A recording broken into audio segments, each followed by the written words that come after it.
Friends of more, of management of reality. Here we are again. We're going to talk about the Rojava Kurds. The Rojava Kurds must fight because ISIS is coming for them.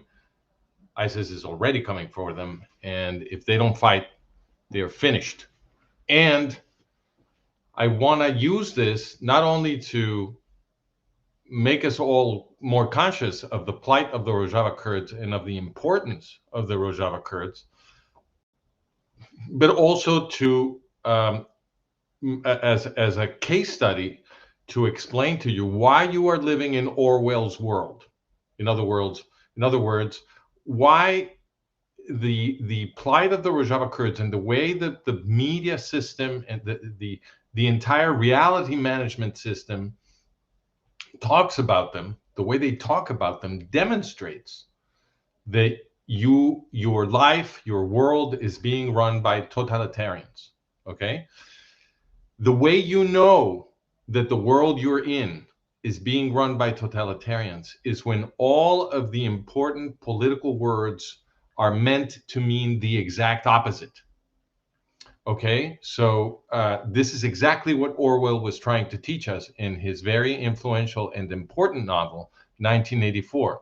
What he was trying to teach us is that when the meaning system starts telling you that war is peace, that freedom is slavery, that ignorance is strength. In other words, all of the important political terms are inverted precisely to mean the exact opposite of what they should mean, right? When that happens, you know that the people running the meaning system are totalitarians who are trying to enslave you.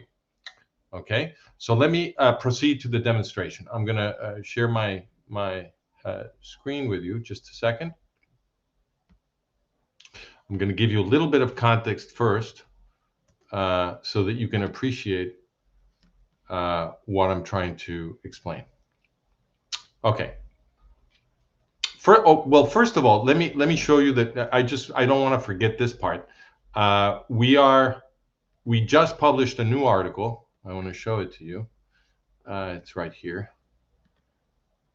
You have it on screen now.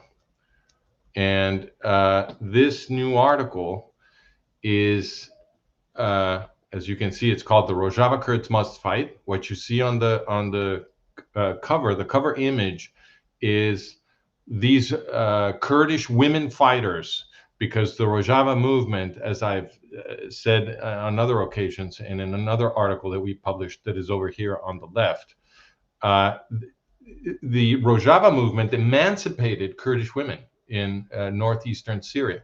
Okay, this is a unique movement in the Muslim world. They made women equal to men, legally equal to men and socially equal to men, and they recruited them into the armed forces of the Rojavans, and they have been a tremendous battlefield asset. This is a completely democratic movement, okay, that is protecting all minorities, and this is what is now being destroyed by ISIS in Syria. So let's get into it. You can go read about it. Let's get into it.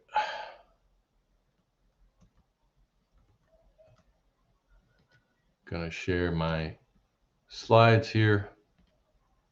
Here we go. Okay, so what you're seeing on your screen right now is a map of the northeastern corridor of Syria. Okay, and not the northeastern corridor, forgive me, the northeastern corner of Syria. And as you can see, the Rojava Kurds, this orange shaded corner, that's what the Rojava Kurds ended up controlling. Okay, and as you can see, the control went all the way to the Euphrates River, and then in a couple of places they even went to the other side of the Euphrates. Okay, over here where it says Manbu, and a little to the south of Raqqa. They were able to control all of this, all right? Everything that's in orange. Now, this was a very difficult thing to pull off, what they did, because they were fighting ISIS on the one hand, and they were fighting the Turkish state on the other, and they had virtually no support from anyone. Okay, so these are massively brave and effective fighters. They are the ones who defeated ISIS in Syria, and in the process liberated this huge piece of Syria, where they protected, as we said, all minorities. And forgive me. And I just want to remind you what ISIS is, what the Rojava Kurds defeated, because ISIS, you may remember from a few years ago, ISIS is the worst terrorist movement in the world. I mean, the only thing you can compare them to is Hamas. Okay, the ISIS terrorists, as you may recall, became famous all over the world because they were beheading their victims on video. They were proudly beheading their victims on video because they wanted to terrorize all of us. And they were promising to destroy the West, which is, of course, their goal. They want to destroy the West. Okay. So they've been terrorizing Iraq and Syria. They have set terrorist cells all over the West. There were attacks in Europe. And the only ones who were really effective fighting these awful terrorists were the Rojava Kurds in Syria. So this is what's at stake.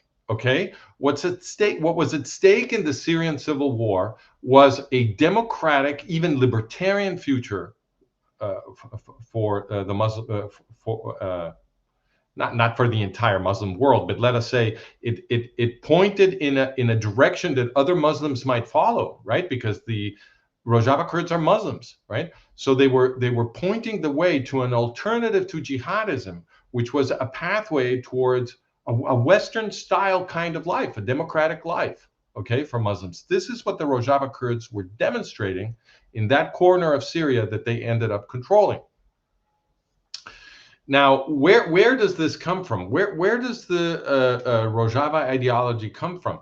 This comes from Abdullah Öcalan, who is the leader of the Kurds in Turkey. Okay, he was imprisoned because he had an armed movement in Turkey that was reacting against Turkish oppression of the Kurds.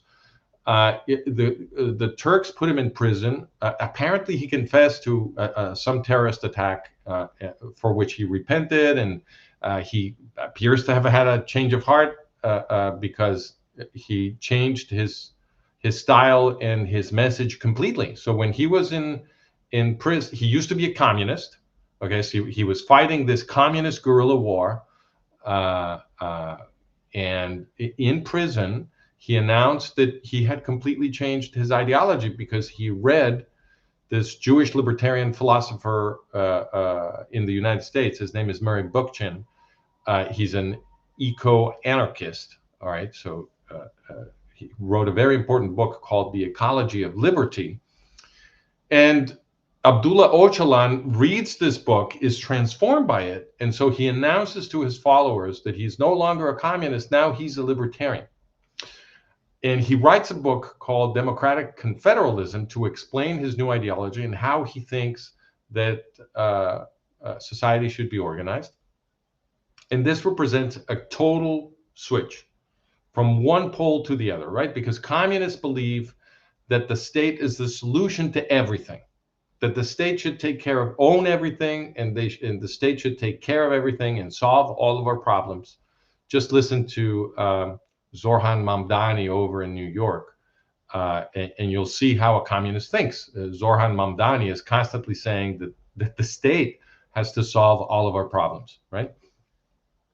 Whereas now Abdullah Öcalan became a libertarian, and libertarians believe that the state is the source of all the problems. Okay, libertarians believe the state is inherently evil and inherently gravitates towards oppressing the citizens. So there can be no greater transformation than going from communism to libertarianism. All right, but this is what happened, and many Kurds in Turkey followed him in this switch. They were inspired by his book, and he had a huge effect on the Kurds in northern Syria. So in the context of the Syrian civil war, the Kurds in northern Syria, in the power vacuum that was created, they decided to try this out, to try out the social and political experiment that Abdullah Öcalan was recommended, and they did something really beautiful. Öcalan writes in his book that the Kurds can never be free until Kurdish women are free, and so that message led the Rojava Kurds to emancipate Kurdish women, make them equal to men legally, socially, politically, and they became the protectors of all minorities in the area they controlled. They created a system based on independent cantons, similar to the Swiss system in some ways, but way more radical. They have structure in the armed forces of the Rojavans where the commanders are elected by the soldiers. Okay, this is it's a radically democratic, fundamentally, profoundly Western movement. Okay, these Kurds want to be Westerners. They want to be allied with the West. They want to be allied with Israel. And their nemesis, their arch enemy, is ISIS, the worst terrorists in the world. So we have a kind of a Tolkien structure here. Tolkien in the sense of the Lord of the Rings, right? We have ISIS on the one hand, the orcs, and on the other side you have the hobbits, the elves or whatever, the good guys, okay? And it really is black and white. So the leader of these ISIS terrorists is this guy on the screen,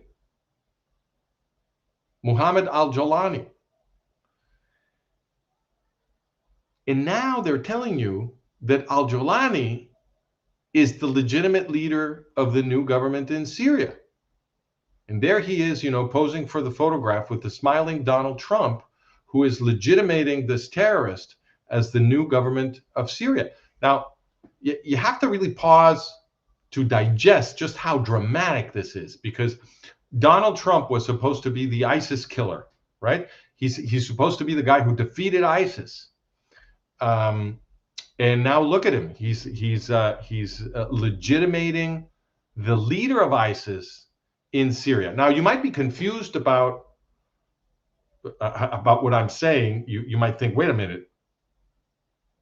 Why is Francisco saying that al-Jawlani is the leader of ISIS? And why is he even calling him al-Jawlani? Isn't his name supposed to be al-Shara, Ahmed al-Shara? And isn't he supposed to be the leader of Tahrir al-Sham?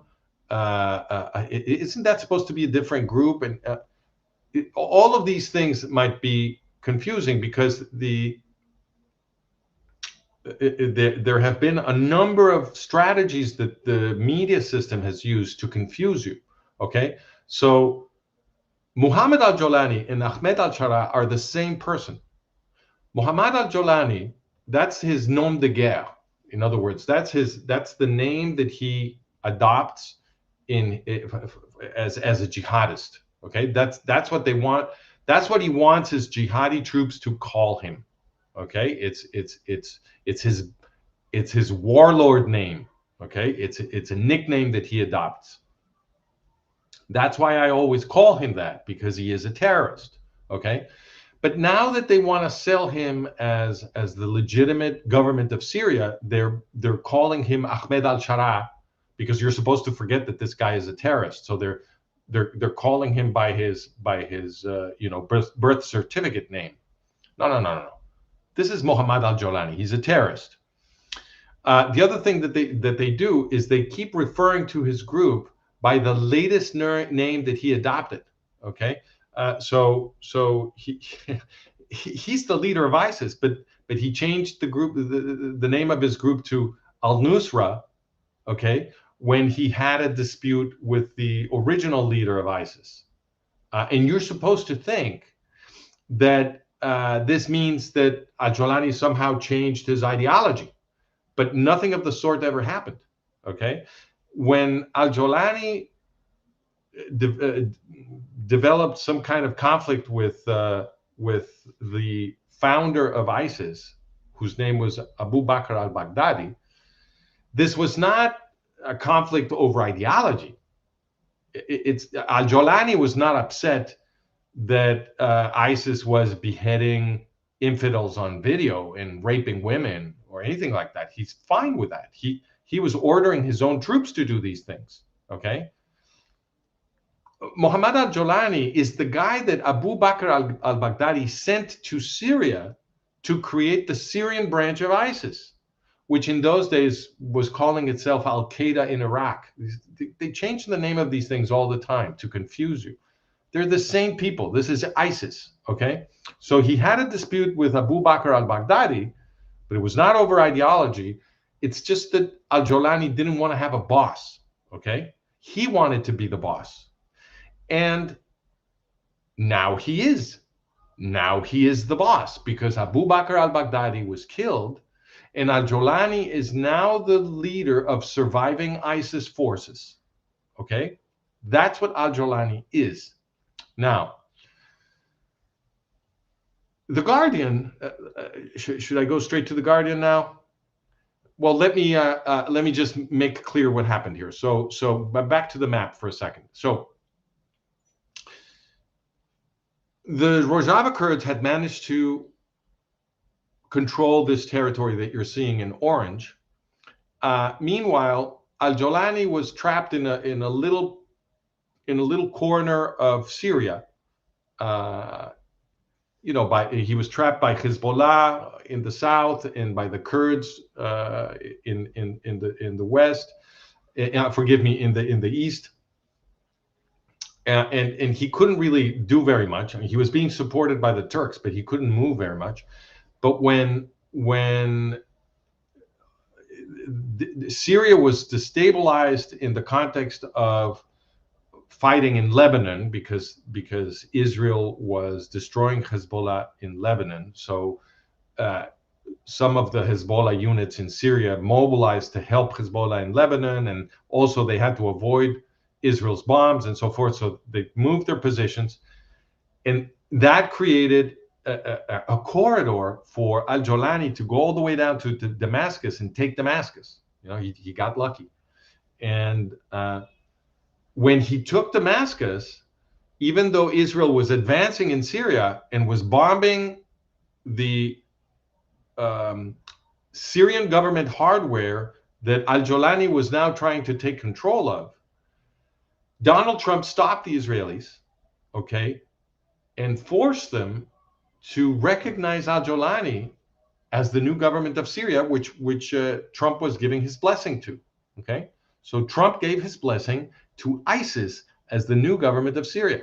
All right, that's what happened there. Now we have the situation we have now is that al-Jolani is demanding that the Rojava Kurds lay down their arms and integrate themselves into his forces. So he's supposed to be the new legitimate government of Syria. And the argument, let us say the public argument, is that since he is the legitimate government of Syria, there should be an end to the Syrian civil war. There should be no other armed forces in Syria. And so he's going to disarm everybody and he's going to integrate, forgive me, he's going to integrate the Rojava Kurdish forces into the new legitimate army of Syria, which he claims to be commanding, right? Now, of course, the Rojava Kurds didn't want to do that. They didn't want to lay down their arms. Why should they trust this guy, right? This is the leader of ISIS that had been murdering them. This is the leader of the ISIS force that the Rojava Kurds defeated, right? So what do they get? These are the people who behead infidels on video. What can the Rojava Kurds expect from this guy but death? A horrible death, right? The destruction of their movement, right? So of course they didn't want to lay down their arms. So what al-Jolani did is that he attacked them. He attacked them. And then there was a ceasefire. So he attacked them. He defeated them. He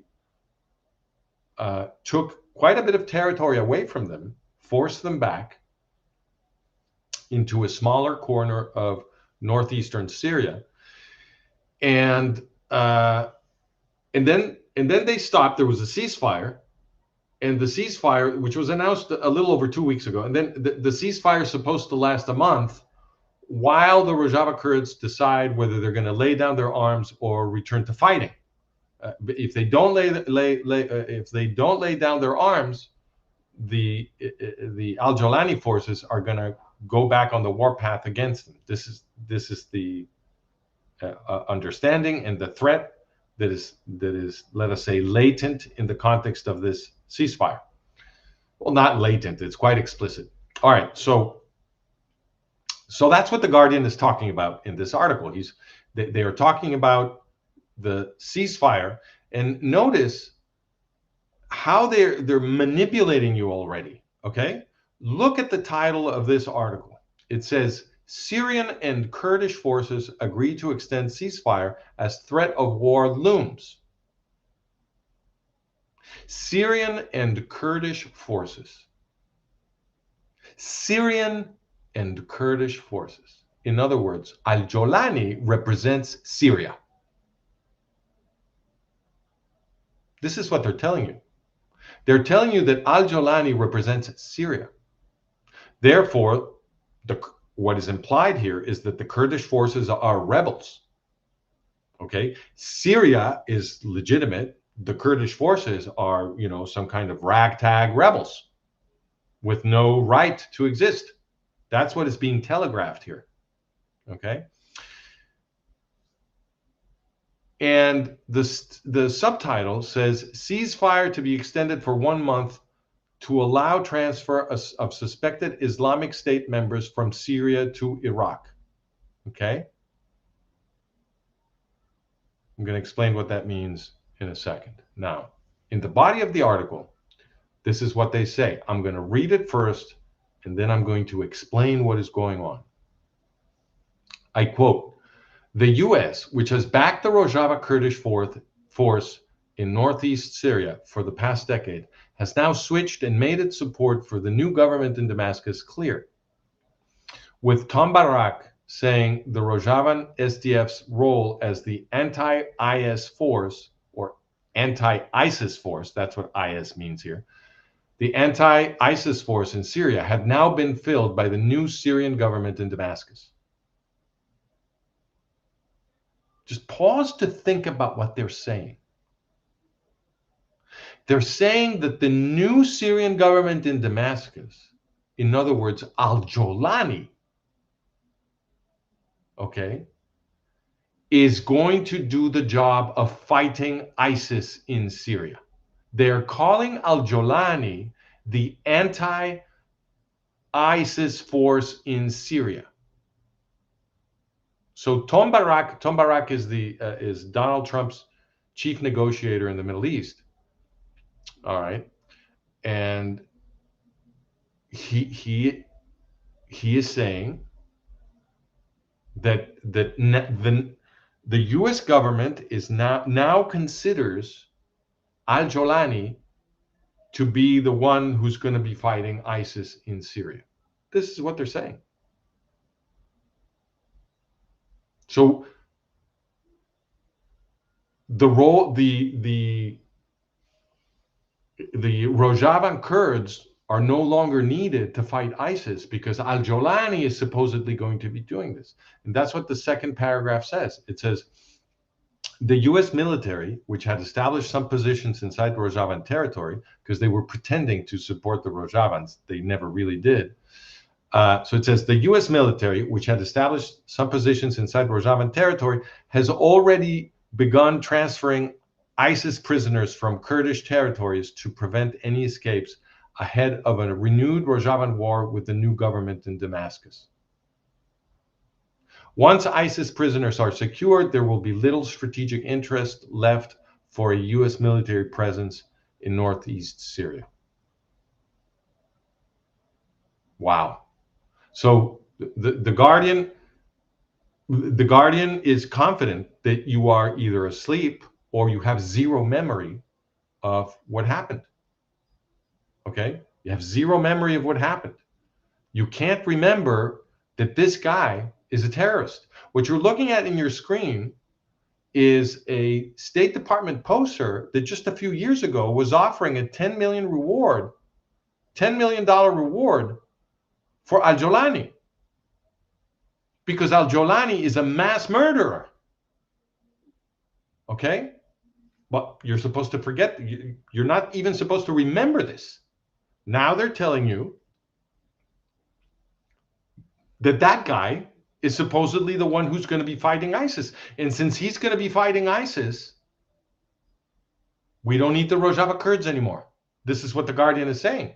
There is no longer any strategic interest for a U.S. military presence in Rojavan territory. So they're leaving. And not only that, if the Rojavans will not lay down their arms, the U.S. will support that Al-Jolani attack them to force them to lay down their arms. That's what you're being told.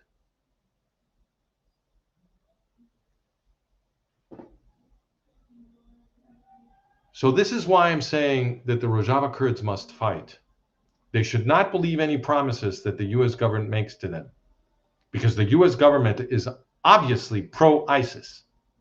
Okay? And we have a lot of documentation on that. It's not just this. It's not just what they're saying right now.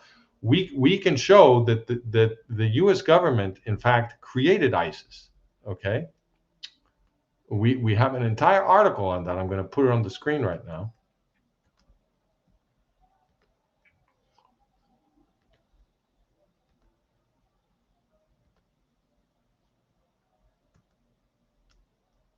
We have an entire article on this, which is this one. Okay. No, not that one. Forgive me. This one. Okay. In this article, we document that ISIS was born in the U.S. military prison system in Iraq. The U.S. government created a gigantic military prison system in Iraq during the U.S. invasion of Iraq, which lasted the U.S. occupation of Iraq, which lasted several years.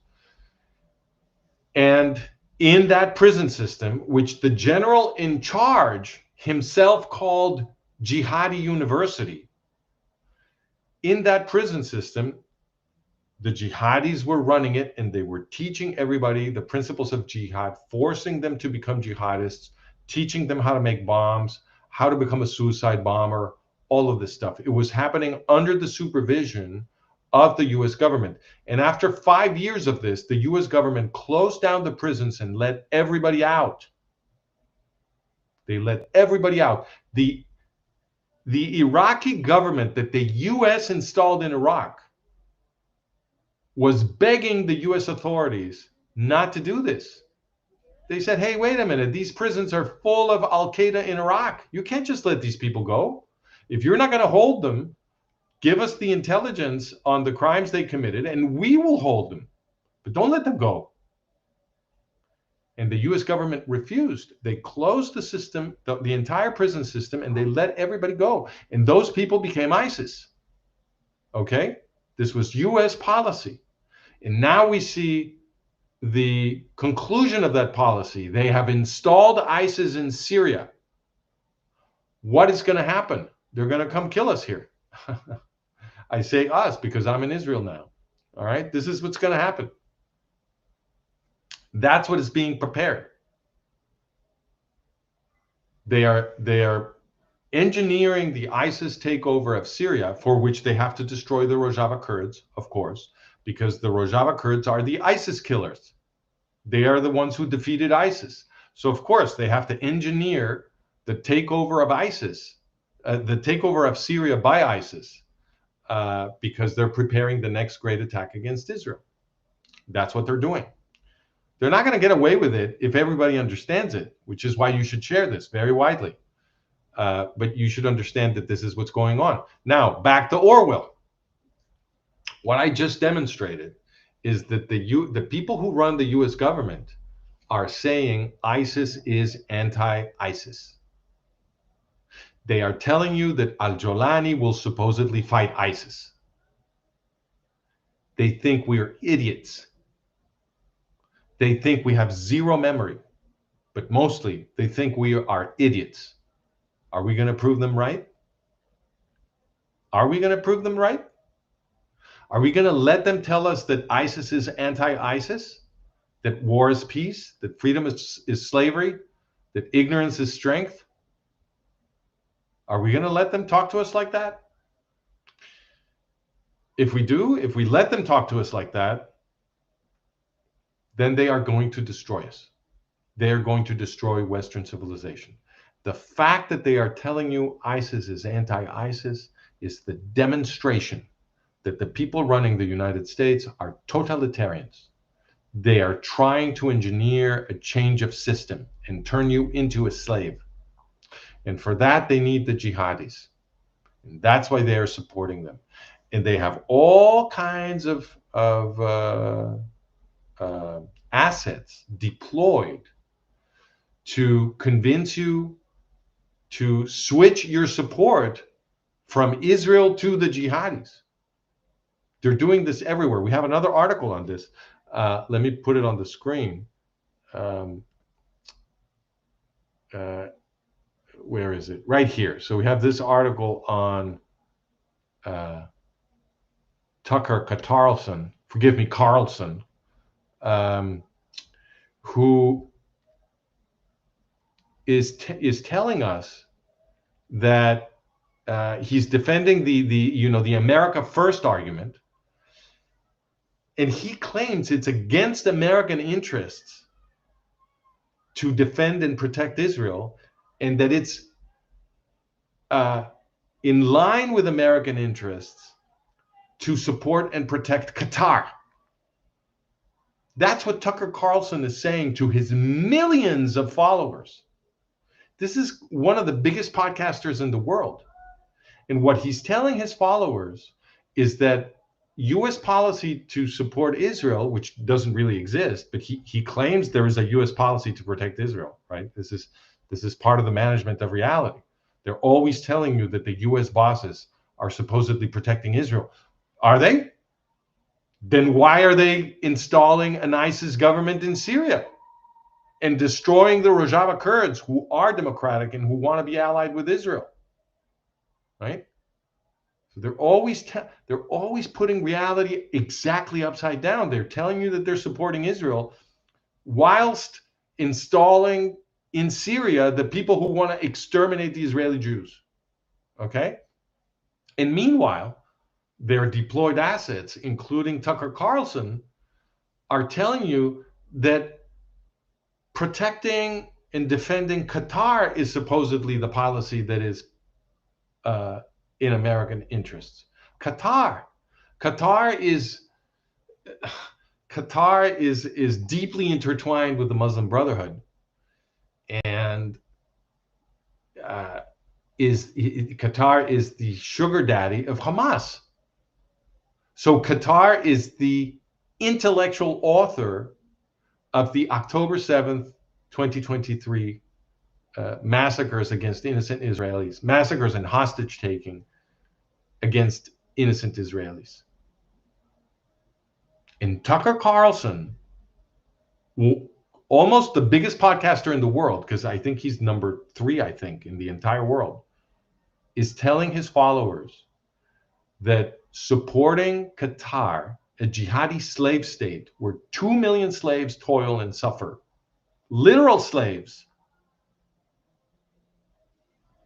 that supporting that state, that's what's in the interest of American citizens. Whereas supporting Israel supposedly is not. Well, let me tell you something.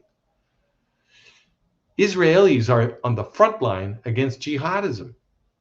And these jihadis, they want to destroy the entire West. And the United States happens to be inside the West. If there really was a U.S. policy to support and protect Israel, that would be in the interest of American citizens, because the Israelis are fighting for the West for us. They're doing it for us. So supporting Israel is a cheap way to defend the United States from jihadism. It's very cheap. Somebody else is doing your fighting. But no, Tucker Carlson thinks that the United States should support and protect Qatar. And not only that, he thinks, and he says explicitly, that the United States should support and protect Qatar against Israel. And after he said that, he made a trip to Qatar to interview the Emir of Qatar. That's what you're seeing on your screen right now. That's the interview that he went to Qatar to do with the Emir of Qatar, with that criminal, with that mass murderer. A fawning interview. He never asked him about the slaves. And then he said he was going to buy a house in Qatar. He's going to buy a house. He's going to buy a new home in Qatar. That's what Tucker Carlson said. Well, let me tell you something. That turns Tucker Carlson into a slave master, because the people who are going to be cleaning his home and maintaining his home in Qatar are slaves, because the slaves in Qatar are 94% of the economically active population. Okay? 94%. So free people are not going to be working in his home. Slaves are going to be working in his home. And if you want to learn more about that, we have it over here in this article, where we explain what has been done to these people. These are people who are brought into Qatar on false promises. They're promised jobs. They make up a story. They bring them into Qatar. They remove their passports. They can never leave again. They don't get paid. They are sexually and physically abused. They are thrown on the street when they no longer need them, to die of hunger. That's Qatar. Qatar is an international center of human trafficking, perhaps the worst one. And this is what Tucker Carlson is defending. And he is defending that whilst claiming that his position is America first. Think about that. Do you really think it's in the interest of American citizens to support a jihadi slave state that wants to destroy the West and that is turning everybody else into a slave, a literal slave? You think that's in the interest of American citizens? This is what Tucker Carlson is defending. That's the kind of person he is. I think we need to wake up fast. We need to wake up very, very fast. And think about what's going on in Iran. We have right now a situation in Iran where we don't know how many, but apparently several thousand people at least have been killed by the jihadi Iranian regime that also wants to destroy Israel, and that not only wants to destroy Israel, but the United States. They say that out loud. Death to America is the motto, the slogan of the jihadi Iranian theocracy.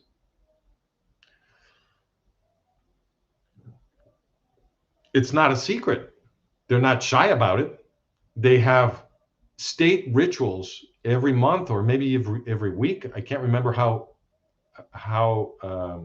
often they do this, but they do this periodically.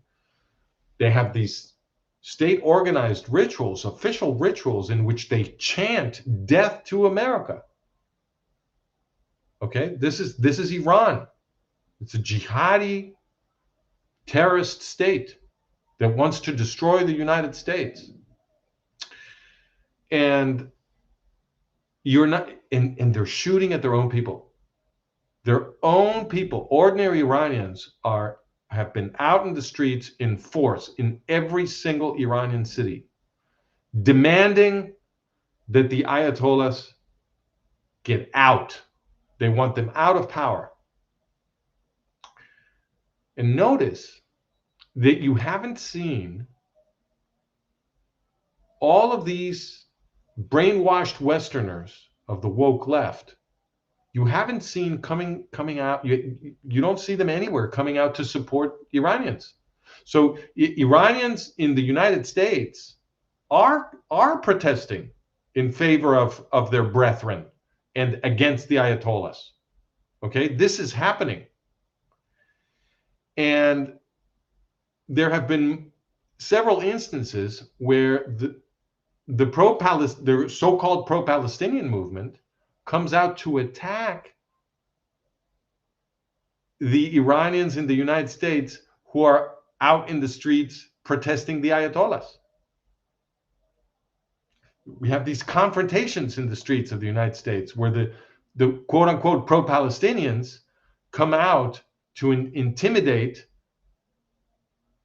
Iranian Americans and Iranian immigrants to the United States who are chanting against the Ayatollahs. So a lot of people are asking themselves, why? We don't understand. We thought that the pro-Palestinian movement was worried about oppression. They're always rending their clothes and crying tears about the Arab Palestinians who are supposedly opposed. We don't understand. Oppressed, forgive me. We don't understand why they're not also defending then the Iranians. Why aren't they defending the Iranians? Why are they defending the Ayatollahs? Because that's what they're doing. They're defending the Ayatollahs. They're very offended that ordinary Iranians in the United States should protest the Ayatollah regime, the jihadi terrorist Ayatollah regime. Well, I'm going to tell you why this is happening. This is happening because the pro-Palestinian movement is not an organic thing. The pro-Palestinian movement is a top-down, very organized thing. Of course, there are many brainwashed woke Westerners who participate in this movement, but the brainwashing, of course, is a top-down thing. They were brainwashed by their university professors who are getting paid by Qatar and by other places, right? So this so-called pro-Palestinian movement is defending the Ayatollahs because the Palestinian movement is who put the Ayatollahs in power. You didn't know that? We explain that here. Right here. Okay?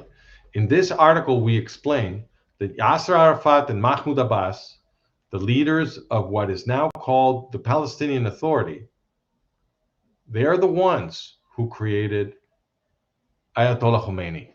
Okay? That's Yasser Arafat and Ayatollah Khomeini, celebrating the Iranian jihadi revolution immediately after it succeeded. Yasser Arafat, Mahmoud Abbas, and their buddies in PLO Fatah, what we now call the Palestinian Authority, the people who are running the lives of Arabs over here in Judea and Samaria, in what the media calls the West Bank, they are the ones who trained Ayatollah Khomeini's guerrillas in Lebanon in the 1970s when PLO Fatah had a state within a state in Lebanon. They had entire training camps there, and they were training Ayatollah Khomeini's guerrillas. They are the ones who made the Iranian Revolution possible. And after the Iranian Revolution succeeded, Yasser Arafat arrived in Tehran. You see him in the photo celebrating with Khomeini, and they helped Khomeini set up the Iranian Revolutionary Guard Corps, which is the organ that exports Iranian terrorism everywhere. It's the creator of Hezbollah. It's the other sugar daddy of Hamas. And they helped Ayatollah Khomeini create Sabama, which is the secret police that oppresses ordinary Iranians. And the media is counting on the fact that you don't remember this, which is why I have to repeat this over and over again, because nobody remembers this. And nobody remembers this because the media stopped talking about it. This was on the front page of the New York Times in 1979. PLO Fatah's role, executive role in the jihadi revolution of Iran was on the front page of the New York Times in 1979. But right around 1983, they stopped talking about it, and now nobody remembers this. But if you do remember this, if you do know this, then you can understand why the so-called pro-Palestinian movement is defending the Ayatollahs instead of ordinary Iranians. Because this is not a movement that fights oppression.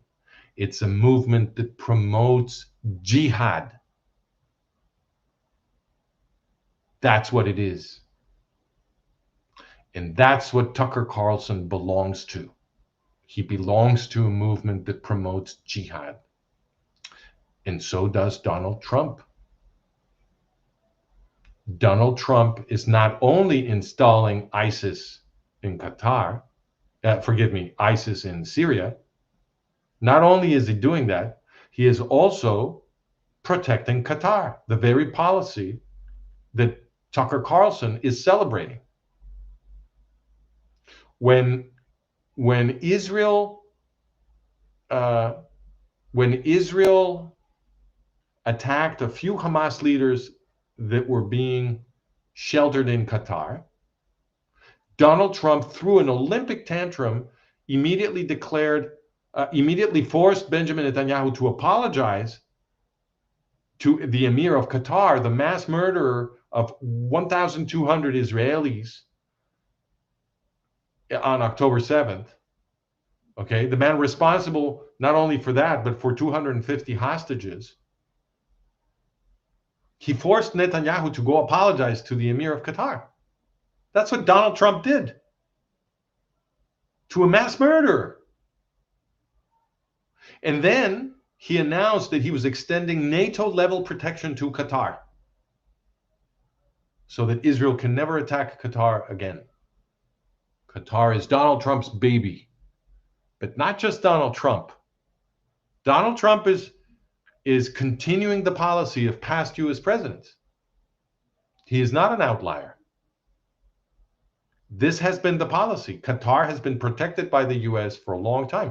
The U.S. has in Qatar its most important military base outside of the United States. That's where CENTCOM is, Central Command. So coming back to the Rojava Kurds. Oh, and I forgot, and Trump also announced, or Pete Hegseth did on Trump's orders, that the United States would be training the Qatari Air Force. Okay, so this is what they're doing. They're protecting and supporting jihadism. This is what they're doing. That's why they're installing ISIS in Syria, and that's why Donald Trump is violently opposed to any initiative in Israel to annex Judea and Samaria, because he wants PLO Fatah, the creator of jihadi Iran, to stay in Judea and Samaria so that they can be in that militarily strategic territory, well placed to attack us. That's what he wants. All of his policies are consistent. Okay, so coming back to the Rojava Kurds, this is a terrible thing to hear. I know this. If you're listening, I understand. It's a terrible thing to hear, but nobody's coming to help you. Nobody is coming to help you. You can't trust any promises you hear from the United States. You should know this, because over many years, the United States has made all kinds of promises to the Kurds, and they have always betrayed the Kurds. They betrayed them in Iraq, they betrayed them in Iran, they betrayed them in Turkey, they betrayed them in Syria. And they just betrayed them again. You cannot believe anything the United States says to you. And nobody is coming to help you. The ISIS government in Syria, al-Jolani, will destroy you. If you lay down your arms, They will destroy you. You have to fight. You may lose if you fight, but if you don't fight, then you're guaranteed to lose.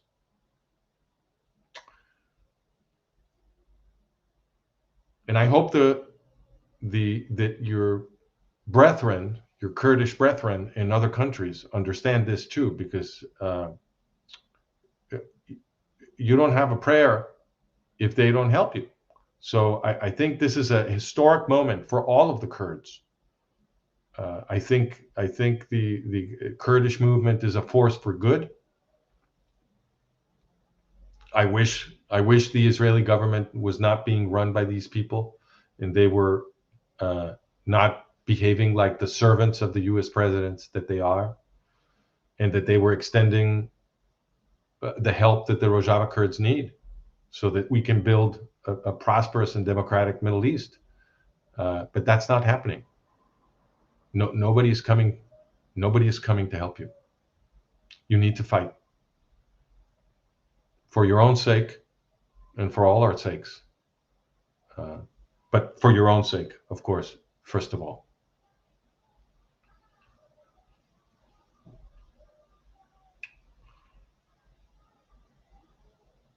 You've shown us before. You've been a great example to all of us before on what it means to be a true Westerner. I find that very exciting, because this came out of a Muslim population, and it proves that this is possible. That it is possible to leave Islam and join the West, and if this can succeed, if this movement can succeed, that demonstration it's like a lighthouse, showing us the way to the future. So if you choose to fight, you are fighting for the future of the entire planet. And I'm not saying it's your responsibility. You're obviously the primary motivation should be to fight for yourselves. But if this is inspiring, if the fact that you are joining the Jews as a light unto the nations, and that becomes a fuel for the fight, well then, so much the better, because we do need you. We are proud of you. We thank you for everything that you've done for people in northeastern Syria, and we will continue to pray for you, and whatever is possible for us to do to help you, like I'm doing right now, just letting people know about your fight, we will continue to do. But you must have no illusions. No illusions. There's no alternative. You have to fight. Godspeed. I'll see everybody on our next podcast next week.